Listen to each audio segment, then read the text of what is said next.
In my forthcoming book, I have a section where I talk about professors who got into trouble. I mean, we've all heard about the comedians getting into trouble for violating some politically correct dictum.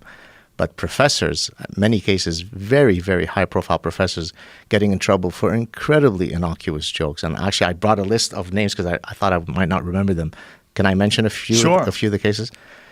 So Lazar Greenfield, who was the president-elect of the American College of Surgeons and the editor-in-chief of a journal called Surgery News, had written an editorial a few years ago where he was talking about the antidepressant benefits of coming in contact with sperm. In other words, and this was based on a peer-reviewed scientific paper. Actually, two of the authors of that paper are folks that I know quite well, friends of mine. And they had demonstrated that women who have protected sex versus unprotected sex end up scoring differently on these depressive measures. In other words, there was some sort of protective element to actually being exposed to sperm. And so in his editorial, he made a joke. It was during Valentine's. He said, so now there is a gift that a man can give a woman that's beyond flowers or chocolates or something to that effect. He had to step down from being president of the American College of Surgeons. He had to step down from being editor-in-chief because a whole bunch of women were very offended by that sperm joke.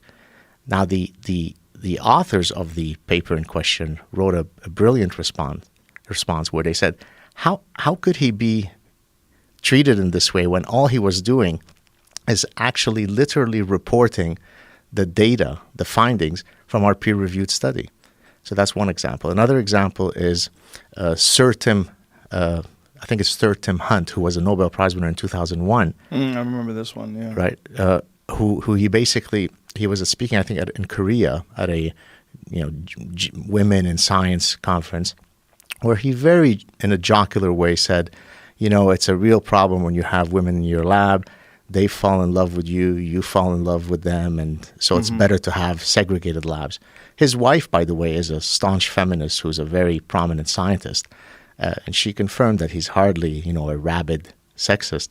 He went through all sorts of hell. Yeah, I remember that, and he was joking. And he was joking, and in the book I discussed several other of these examples.